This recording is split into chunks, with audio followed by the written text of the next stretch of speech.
नमस्कार और the deep dive में आपका स्वागत है। नमस्कार। आज का हमारा विश्लेषण हिमालयन स्टॉक्स गुरुकुल के सौजन्य से है। हाँ, और हम श्रोताओं को याद दिलाना चाहेंगे कि फाइनेंशियल फ्रीडम के लिए उनके हिमालयन फ्रैक्शनल इन्वेस्टमेंट मॉडल और हिमालयन बास्केट इन्वेस्टिंग को जरूर फॉलो करें। बिल्कुल।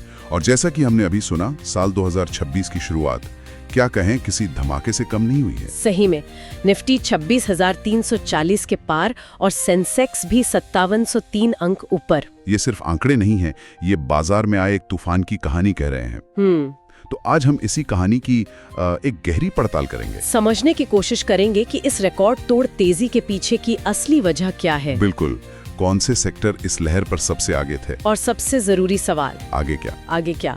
तो इस विश्लेषण को हम 3 हिस्सों में लिखेंगे। पहला, इस तेजी के मुख्य कारण क्या थे। ठीक है। मतलब क्या ये घरेलू ताकत थी या वैश्विक संकेत। ठीक। फिर हम सेक्टर्स का हाल जानेंगे, कौन हीरो बना और कौन जीरो। हाँ, और अंत में हम हिमालयन स्टॉक्स गुरुकुल के नजरिए से आने वाले हफ्ते, तिमाही और पूरे साल 2026 के लिए रणनीति को समझेंगे। बहुत बढ़िया। तो चलिए इस बड़ी तस्वीर से ही शुरू करते हैं। जब पूरी दुनिया नया साल का जश्न मना रही थी, तो भारतीय बाजार में ये जबरदस्त तेजी आई कहां से? इसके पीछे 3 मुख्य स्तंभ थे। 3 स्तंभ? अच्छा। हाँ, लेकिन सबसे दिलचस्प और शायद सबसे महत्वपूर्ण स्तंभ था घरेलू निवेशकों का आत्मविश्वास। अच्छा, मतलब हमारे अपने इन्वेस्टर्स। बिल्कुल।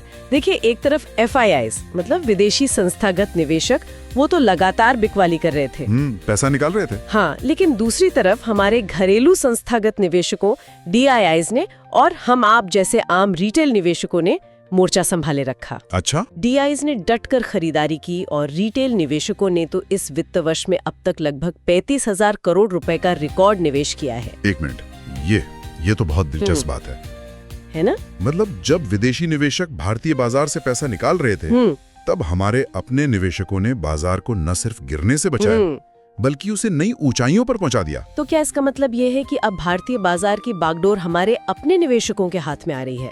आपने बिल्कुल सही नब्ज पकड़ी है। ये भारतीय बाजार के लिए एक बहुत बड़ी मैच्योरिटी की निशानी है।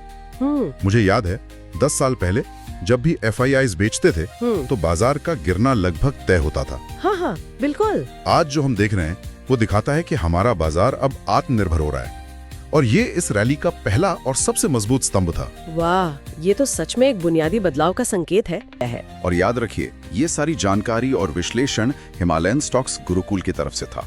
उनके चैनल को सब्सक्राइब, लाइक और शेयर करना बिल्कुल ना भूलें।